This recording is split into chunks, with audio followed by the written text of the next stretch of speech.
اچھا، اب یہ اس کے اندر ایک بہت بڑا اعتراض یہ ہے کہ اس کے اندر یہ آیا کہ یہ دن قلم اٹھانے کا دن ہے. قلم اٹھانے کے معنی یہ ہیں، یعنی یہ لیے جاتے ہیں، ترجمہ یہ کیا جاتا ہے کہ اس دن شیعوں کا کوئی گناہ لکھا نہیں جاتا. تو جو اس حدیث کے خلاف دلائل دیے جاتے ہیں وہ یہ کہتے ہیں کہ یہ کیسے ممکن ہے، کیونکہ یہ نظریہ تو حقیقتاً اسلام کے خلاف ہے، قرآن کے خلاف ہے، اس سے متصادم ہے، اور ائمہ کبھی بھی کسی بھی ارتکاب گناہ کی اجازت نہیں دے سکتے. تو یہ کیسے ممکن ہے کہ اس دن 9 ربیع الاول کے روز قلم روک لیے جائیں، قلم اٹھا لیے جائیں اور کوئی بھی گناہ نہ لکھا جائے اور انسان کو بالکل آزاد چھوڑ دیا جائے کہ جو چاہے گناہ کرے. اس طور پر یہ پیش کیا جاتا ہے کیونکہ قرآن کے بھی خلاف نظریہ ہے، اسلام کے خلاف ہے، لہٰذا یہ بات قابل قبول نہیں. تو سب سے پہلی بات تو دیکھیے یہ ہے کہ ارتکاب گناہ کی چھٹی تو کوئی بھی نہیں دے سکتا. اور خود آج تک آپ لوگ بھی جو عید مناتے رہے چند ایک سازشی افراد کو چھوڑ کر، کیونکہ ایک صاحب ایسے ذاکر ہیں جو یہیں کراچی کے ہیں اور باقاعدہ وہ چند سال پہلے تک یہ بات کہتے تھے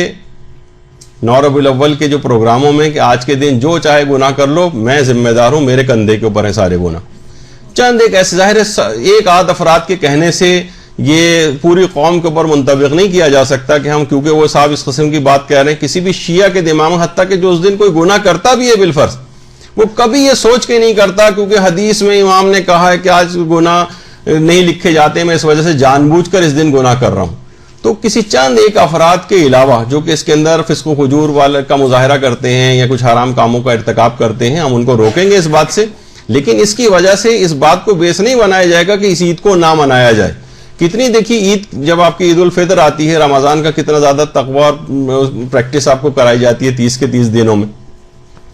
تو آپ یہ نہیں کہتے کہ نہیں بھائی کیونکہ اس دن کے اندر خرافات بہت ہو رہے ہیں. اور خود آپ عید کا دن دیکھیں، واقعی کہ ایسا لگتا ہے کہ شیطان آج ہی رہا ہوا ہے. بہت سی خواتین کس طرح سے نامحرم چوڑیاں پہننے جاتی ہیں اور شام اور رات سے ہی ٹی وی پہ موسیقی اور گانوں کے پروگرام اور فلمیں وہ شروع ہو جاتی ہیں، اور اگلے دن بھی کیسا فسق و فجور کا عید کا لوگوں کو گزرتا ہے. لیکن آپ اس وجہ سے یہ نہیں کہتے کہ عید کی مخالفت شروع کر دیں کہ آج کا دن روز عید نہیں ہے، اس کو نہیں منایا جائے کیونکہ اس دن فسق و فجور اور خرافات بہت زیادہ ہونے لگے. خرافات کو ہم روکیں گے لیکن عید کے دن کو ویسے ہی منائیں گے. تو یہی والا اصول یہاں پہ بھی چلے گا کہ ہم اس دن کو خوشی کے طور پر منائیں گے، کیونکہ اس کی جو 4 وجوہات جو ابھی آگے سے، ابھی تو ایک وجہ صرف بیان ہوئی ہے، لیکن جو 4 وجوہات ہیں اس کی، اس کے تحت ہم اس کو خوشی کے دن کے طور پر مناتے ہیں. تو وہ افراد کے کوئی بھی شخص یہ نہیں کہتا کہ ہم اس وجہ سے گناہ کر رہے ہیں آج کیونکہ روایت کے اندر ہمیں جو اس کی جو ہے وہ چھوٹ مل گئی ہے اور ہم آج جو چاہیں گناہ کریں، کچھ نہیں لکھا جائے گا. تو گناہ کرنے والے بھی اس روایت کو کوئی بیس نہیں بناتے، نہ ان کو یہ چیز پتہ ہے. علماء کے حلقوں میں یقیناً روایتوں کے اوپر بحث بھی ہوتی ہے اور وہاں پر تو بہرحال یہ والا اس جملے سے یہ نتیجہ نکالنا کہ آج کا دن جو ہے وہ اس میں کوئی گناہ نہیں لکھا جاتا، جو چاہے گناہ کرے، اس کے یہ معنی نکالنا کہ اس میں تشویق اور ترغیب دلائی گئی ہے گناہ کی، تو یہ بات صریحاً غلط ہے. اور خود آیت اللہ ناصر مکارم شیرازی جو کہ واقعتاً اس احمد ابن اسحاق کی روایت کو علمی طور پر نہیں مانتے، وہ بھی یہ بات کہتے ہیں کہ ٹھیک ہے اس روایت کا اعتبار نہیں ہے اور یہ محسوس ہوتا ہے کہ یہ خلاف کتاب خدا ہے، کیونکہ ائمہ معصومین کبھی بھی کسی ارتکاب گناہ کی اجازت نہیں دے سکتے، نہ اس دن نہ اس دن کے علاوہ کسی دن. لیکن برفرض اعتبار، یعنی اگر ہم سمجھیں بھی اس بات کو کہ یہ روایت صحیح اور معتبر ہے، تب بھی اس حدیث کے معنی یہ بنیں گے کہ اگر اس دن کسی سے کوئی لغزش سرزد ہو جائے، یعنی جانے بوجھے سرکشی کیے بغیر اس نے اس سے کوئی گناہ ہو جائے، تو اس دن کی شرف اور عظمت کی وجہ سے پروردگار اس کے گناہ کو معاف کر دے گا، اور یہ اس کے معنی بنیں گے، نہ کہ وہ عمدن اس گناہ سے آلودہ ہو. تو یہ تو دیکھیے خود آیت اللہ ناصر مکارم شیرازی نے بھی اس کا امکان ظاہر کیا کہ اگر یہ روایت معتبر بھی ہو تب بھی اس کی یہ معنی ہرگز نہیں کیے جائیں گے کہ اس دن کھلی چھٹی جو ہے وہ لوگوں کو دی جا رہی. تو دیکھیے بہت سارے گناہ ایسے ہوتے ہیں کہ مثلا نہ چاہتے ہوئے بھی آپ سے ہو جاتے ہیں، نہ چاہتے ہوئے بھی. مثلا تاریخ ہے خمس آ گئی، آپ ذرا غافل ہو گئی، آپ نے نہیں نکالا، 2-4 روز آگے پیچھے ہو گئے جبکہ اسی دن خمس نکالنا چاہیے تھا. کتنی چیزیں ایسی ہیں کہ مثلا آپ کو فجر کی نماز کے لیے اٹھنے کا اہتمام کرنا چاہیے تھا اور آپ نے اہتمام نہیں کیا اور آپ سوتی رہ گئیں، آپ سے گناہ ہو گیا، آپ کو اہتمام کر کے سونا چاہیے تھا۔ کتنی ایسی چیزیں کہ جہاں آپ کو امر بالمعروف و نہی عن المنکر کرنا چاہیے تھا، لیکن آپ مختلف وجوہات سے خاموش رہ جاتی ہیں۔ عذرائے سرکشی، ظلم، اور اس کے طور پر آپ نہیں کر رہی کہ نہیں آپ میں ہر صورت میں پروردگار کے قانون کی مخالفت کروں گی، ایسا نہیں ہوتا، لیکن وہ گناہ پھر بھی آپ سے ہو جاتے ہیں۔ تو وہ اس دن کی عظمت کی وجہ سے پروردگار، اگر یہ والی نیت نہ ہو اور سہواً غفلتاً جو ہے آپ سے گناہ ہو جائے، اس دن خدا اس گناہ کو نہیں لکھے گا، نہ کہ عمدن آپ کوئی گناہ کریں، یہ ہرگز بھی اس کے معنی نہیں۔ تو دیکھیے یہی وجہ ہے کہ اصول کافی کے اندر باقاعدہ چھٹے امام جعفر صادق علیہ الصلوۃ والسلام سے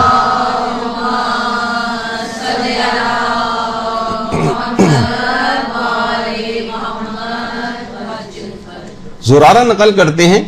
پھر آپ ان روایات کے کیا معنی دیں گے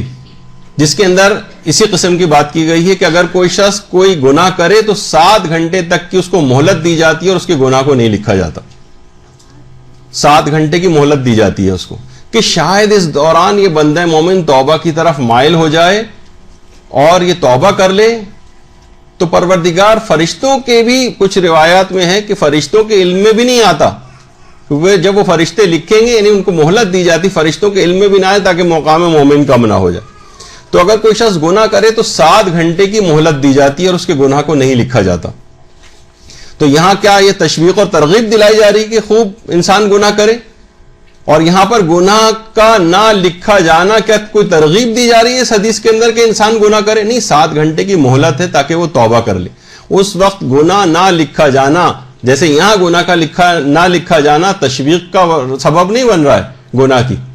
بلکہ اور زیادہ انسان متوجہ ہوتا ہے کہ اتنا کریم پروردگار ہے اور وہ اپنے آپ کو گناہوں سے بچائے۔ تو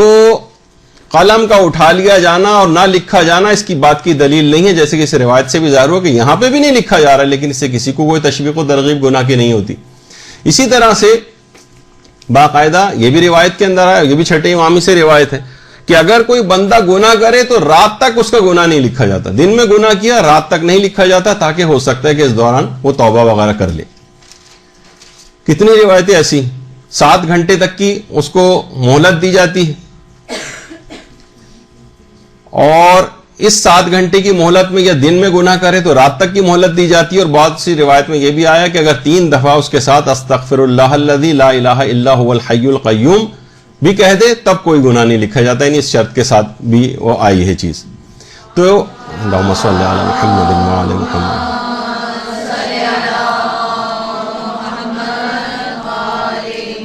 تو علماء فرماتے ہیں کہ ممکن ہے کہ یہاں پر قلم اٹھا لیا جانے سے مراد یہ ہو کہ وہ گناہ نہیں لکھے جاتے اور اس دن کی عظمت کی وجہ سے مہلت دی جاتی ہے تاکہ بندہ مومن توبہ کی طرف مائل ہو جائے اور توبہ کر لے۔ تو یہاں ہو سکتا ہے کہ اس سے مراد یہ ہو کہ اس دن کی شرف اور فضیلت کے باعث مخصوص مدت تک گناہ نہ لکھا جانا مراد ہو۔ تو یہ بھی ایک چیز ہے، یعنی اولاً تو یہ کہ انسان گناہ ہی نہ کرے، اور اگر بالفرض سہواً غفلتاً اس سے گناہ ہو گیا، جیسے میں نے کچھ مثالیں آپ کی خدمت میں عرض کی، تو اس دن کی عظمت کی وجہ سے پروردگار اس کے گناہ کو معاف کر دے گا۔ لوگ یہ کہتے ہیں کہ بھائی یہ تو بہت جرت دلانے والا، زیادہ تر نے یہ اعتراض کیا کہ یہ تو نہ لکھا جانا اس کے معنی کہ جرت دلائی جا رہی کہ انسان جو ہے وہ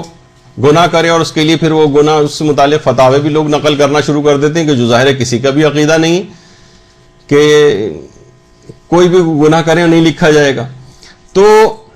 اگر آپ اس بات پر اعتراض کریں گے کہ اس سے تشویق و ترغیب ہوتی ہے، تو سب سے بڑھ کر اعتراض تو پھر آپ کو شفاعت کے اوپر کرنا پڑے گا، کیونکہ شفاعت کے اندر یہی تو کہا جاتا ہے کہ گناہگار کو شفاعت ملے گی۔ کتنی نعتوں کے اندر آپ سنتی ہیں کہ جو نیکوکار ہوں گے وہ گناہگاروں کے صفوں میں جا کے شامل ہو رہے ہوں گے، کیونکہ شفیع محشر جو ہیں وہاں پر ان گناہگاروں کی شفاعت کر رہے ہوں گے، ان کی طرف متوجہ ہوں گے، تو نیکوکار جو ہیں وہ گناہگاروں کے صف میں جا کر، کتنی نعتوں کے اندر یہ جملہ آتا ہے۔ تو کیا شفاعت کا یہ عقیدہ کہ تم گناہ کرو ہم تمہیں بخشوانے والے ہیں، اگرچہ یہ حدود و قیود اور شرائط کے ساتھ ہوتا ہے، لیکن کیا کبھی بھی شفاعت کا نظریہ اس بات کا سبب بنتا ہے کہ انسان یہ سوچے کہ بھائی وہ تو شفاعت کرنے والے ہیں تو لہٰذا یہاں خوب گناہ کرو؟ یہ لفظی طور پر تو کہتے ہیں لیکن ہر شخص کو پتا ہے، دل سے کوئی بھی اس بات کو نہیں مانتا ہے. بہت سے لوگ کہتے ہیں کہ اللہ بڑا بخشنے والا ہے، مثلا یہ بہت سے جملے لوگ کہہ دیتے ہیں، لیکن وہ سرسری طور پر ہے، دل سے وہ بھی اس بات کے قائل ہیں کہ نہیں اس طرح سے نہیں بخشا جا سکتا. یہ کہ لاپرواہی اور غفلت اسے کہا جائے، اس میں انسان سرسری طور پر یہ جملہ کہہ جاتا ہے. ورنہ یہی اعتراض جو آپ اس حدیث کے اوپر اگر کریں گے تو اسی اعتراض کو آپ کو شفاعت کے اوپر بھی کرنا پڑے گا کہ اس سے بھی تشویق و ترغیب بظاہر لگتی نظر آ رہی ہے. سب سے بڑھ کر تو اور جو پروردگار کی رحمت ہے کہ کس طرح سے کہ جب شفاعت بھی ہو جائے گی اس کے بعد بھی کچھ گناہگار ایسے ہوں گے کہ شفاعت بھی ان کے مکمل طور پر عذاب کو برطرف نہ کروا سکے گی. یعنی ساری پاورز انہوں نے استعمال کر لی، اس کے بعد پھر رحمت پروردگار شروع ہوگی. شفاعت کے بعد کا ایک بہت بڑا مرحلہ ہے رحمت پروردگار کا میدان قیامت میں. اور اس نے بار بار قرآن کے اندر بھی کہا ہے کہ اس کی رحمت سے مایوس نہیں ہونا چاہیے گناہگاروں کو. تو کیا مطلب ہے کہ رحمت خدا سے مایوس نہیں ہونا چاہیے گناہگاروں کو؟ تو کیا کوئی تشویق اور ترغیب دلائی جا رہی؟ اگرچہ کچھ لوگ اس سے دھوکے میں پڑ بھی جاتے ہیں، جبھی چوتھے امام کے غالباً کسی دعا کے اندر بھی ہے کہ تیری رحمت کی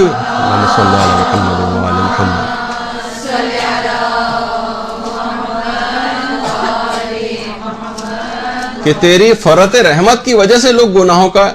ارتکاب کرنے لگتے ہیں. تو بہت سے لوگوں کے اندر یہ چیز آتی ہے، لیکن عام طور پر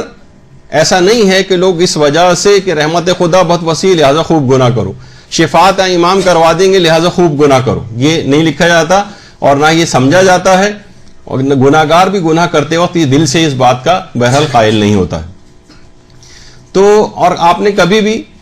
آج تک آپ نے دیکھا ہے کہ عید کے دن صدر مملکت کسی بھی جگہ کے وہ خاص طور پر اسلامی ملکوں میں وہ قیدیوں کی سزاؤں کو معافی کا اعلان کرتے ہیں. تو کیا کبھی کوئی اس وجہ سے کسی کو تشویق جرم ہوئی ہے کہ بھائی میں ایسا کرتا ہوں کچھ جرم کا ارتکاب کر لیتا ہوں کیونکہ جب صدر مملکت عید کے دن سزا جو ہے وہ معاف کریں گے تو ہو سکتا ہے اس میں میرا بھی نام ہو. تو کبھی اس سے فائدہ اٹھا کر کبھی بھی کوئی شخص کسی جرم کا ارتکاب نہیں کرتا.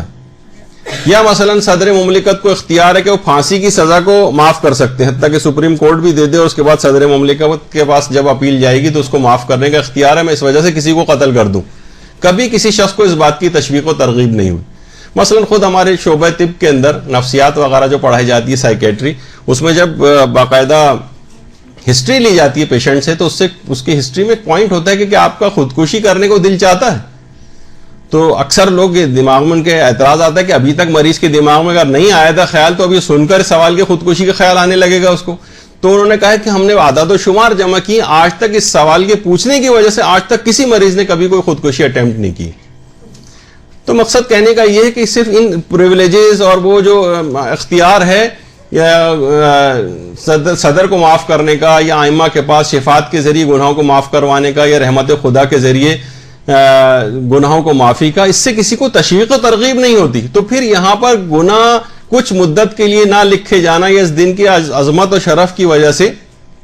سہون جو گناہ ہو جاتے ہیں اس کو معاف ہو جانا، یہ کیسے اس بات کا تقاضا مقتضی ہوگا کہ جو ہے اس کو ہم کہہ دیں کہ یہ حدیث جھوٹی ہے اور اس کے یہی معنی اور مفہوم ہے کہ جو ہم بیان کر رہے ہیں. یہ صحیح نظریہ نہیں ہے. اس میں علماء نے کتنی ساری آپ کے سامنے حدیثوں کی بھی باتیں آئیں کہ پھر یہی اعتراض ان کے اوپر بھی وارد ہوگا، جو آپ ان کا جواب دیں گے وہ اس کا جواب ہوگا.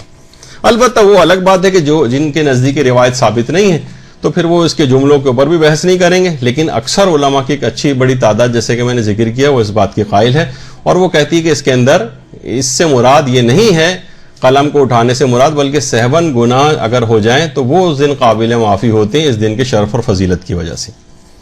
ورنہ پھر اس کو آپ کیا کہیں گے کہ حب علی یاکل الذنوب کما تاکل النار الحطب، علی کی محبت گناہوں کو اس طرح سے کھا جاتی ہے جس طریقے سے آگ سوکھی لکڑی کو کھا جاتی. تو اس کا کیا مطلب ہے کہ انسان محب رہے اور اس کے بعد گناہ بھی کرتے رہے کیونکہ علی کی محبت تو کھاتی چلی جائے گی. تو کیا کبھی آپ اس حدیث کو کبھی اس طور پر کبھی کوئی شخص سوچتا ہے؟ تو پھر یہی اعتراض اس حدیث کے اوپر بھی وارد ہوگا کہ اس میں تو تشویق و ترغیب دلائی گئی ہے کہ آپ بس محبت علی دل کے اندر رکھیں. اب اس کی تفصیل میں تو کوئی نہیں جاتا کہ حدیث کے اس میں جب محبت ہے تو اس محبت کے تقاضے کیا ہوتے ہیں، اس کی نافرمانی نہیں کی جاتی، محبت کرنے والے سے اس کی سیرت کی پیروی کرنے کی کوشش کی جاتی ہے. اس کی تفصیل میں کون جاتا ہے؟ بظاہر تو یہ لگ رہا ہے کہ محبت علی اگر کسی کے دل میں ہے تو وہ گناہوں کو ختم کر دیتی ہے. تو انسان گناہ کرتا جائے، محبت علی ختم کرتی جائے گی، تو اس سے بھی کوئی تشویق و ترغیب نہیں ہوتی کسی کو. اگر اس پہ کوئی اعتراض وارد کرنے لگے اسی انداز کا، تو پھر اس حدیث کے اوپر بھی اس کو یہی والا اعتراض کرنا پڑے گا. اسی طرح سے حاجی کے لیے چھٹے امام فرماتے ہیں کہ حج کرنے والے کے اللہم صلی علی محمد و علی محمد،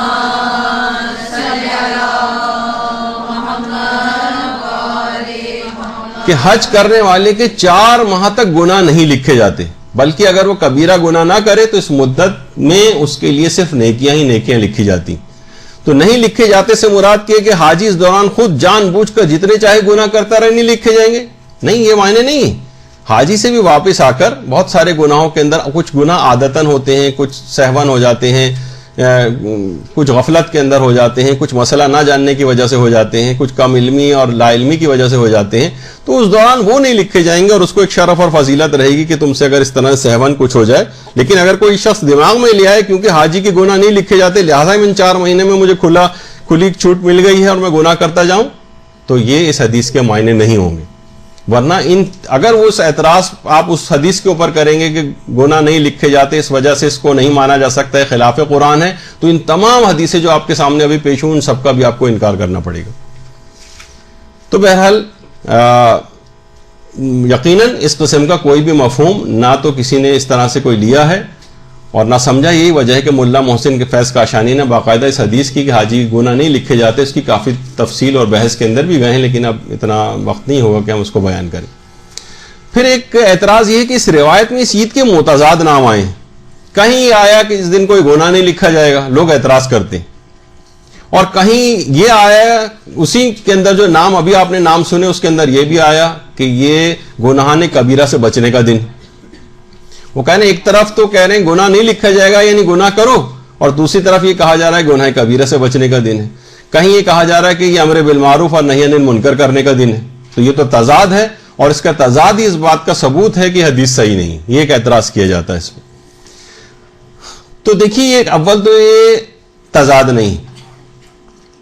بلکہ یہ تو اس سے ثابت ہوتا ہے کہ وہاں گناہ نہ لکھے جانے سے مراد مہلت کا دیا جانا. ورنہ یہ کیسے ممکن ہے کہ اس دن امر بالمعروف اور نہی عن المنکر کر کے انسان گناہوں کو رکواتا ہے نہ کہ تشویق دلواتا ہے. گناہان کبیرہ سے بچنے کا دن ہے، اس کا مطلب ہے کہ وہاں پر جو گناہ نہ لکھے جانے کی بات ہو رہی تھی کہ وہ جان بوجھ کر کیے جانے والے گناہوں کے متعلق بات نہیں تھی. تو یہ روایات کے ناموں سے یہ اس بات کا ثبوت ملتا ہے کہ یہ ٹکراؤ آپس میں نہیں ہے، بلکہ اس کے وہ معنی جو آپ نے سمجھے وہ معنی غلط ہے. ورنہ یہ امر بالمعروف کا دن بھی ہے، نہی عن المنکر کا دن ہے. لوگوں کو گناہوں سے روکیے، واعظ و نصیحت اور ارشاد کیجیے ان کو، گناہان کبیرہ سے خود بھی بچیں، دوسروں کو بھی بچائیں، اور اگر پھر بھی کچھ ہو جاتے ہیں تو وہ پروردگار عالم اس دن کی فضیلت و شرف کی وجہ سے آپ کو معاف کر دے گا. تو آپ نے دیکھا کہ اس طرح سے اس کو پیش کیا گیا کہ یہ خلاف قرآن ہے، جبکہ اس قسم کی بات نہیں. یہ تو ایک وجہ تھی اب تک جو روایت احمد ابن اسحاق جس کے اندر ایک بڑے دشمن اہل بیت کے مارے جانے کے حوالے سے بھی بات تھی، تو اس پہ آپ نے اس کا تھوڑا سا تجزیہ دیکھا.